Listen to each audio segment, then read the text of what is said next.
இன்னைக்கு நான் உங்களுக்கு காட்ட போகிறது இந்த மண் சட்டி பதப்படுத்துகிற முறை. அதாவது இப்போ பார்த்தீங்கன்னு சொன்னால் நாங்கள் ஒரு மண் சட்டி வாங்கி உடனே அதை அடுப்பில் வச்சு சமைக்க முடியாது. மண் சட்டி ஒன்று வாங்கி அதை உடனே அடுப்பில் வச்சு எண்ணெய் ஊற்றி சமைச்சோம்னு சொன்னால் அந்த மண் சட்டி வெடிக்கிறதுக்கு நிறையவே வாய்ப்பு இருக்குது. அப்படி இருக்கும்போது இந்த மண் சட்டி வெடிக்காமல் இருக்கிறதுக்கு இதை ஃபஸ்ட்டுக்கு நாங்கள் பதப்படுத்திக்கணும். சமையலுக்கு ஏற்ற மாதிரி பதப்படுத்திக்கணும். இந்த பதப்படுத்துறது எப்படி அப்படின்னு சொல்லித்தான் நான் இந்த வீடியோவில் உங்களுக்கு சொல்கிறேன். இப்போ பார்த்தீங்கன்னா நான் 2 மண் சட்டி வாங்கி வச்சுருக்கேன். நான் ஸ்ரீலங்கா வெக்கேஷன் வந்திருக்கேன். இப்போ நான் நாளைக்கு பஹ்ரைன் போகிறேன். ஸோ எனக்கு இது பஹ்ரைனுக்கு எடுத்துகிட்டு போகணும்.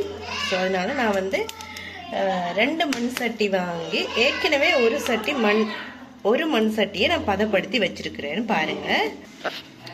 இப்போ பார்த்தீங்கன்னு சொன்னால் நான் அப்படி பதப்படுத்தி வச்சுருக்கிற மண் சட்டி தான் இது.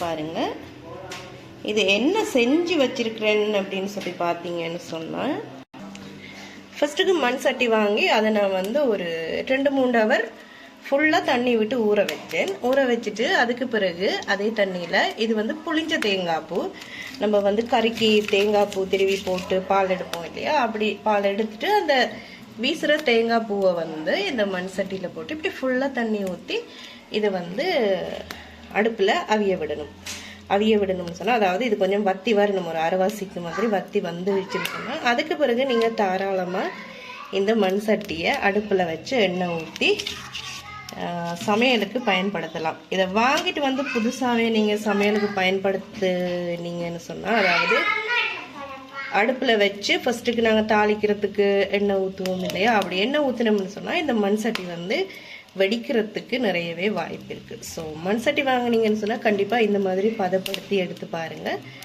நல்லா இருக்கும்.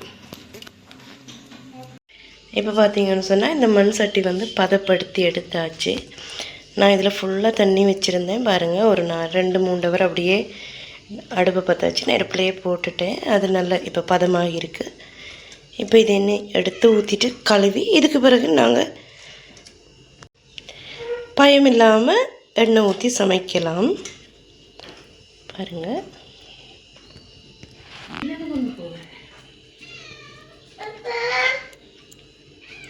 பாருங்கள், இது பதப்படுத்தி எடுத்து க்ளீன் பண்ணி வச்சுருக்கேன். இவ்வளவுதான்.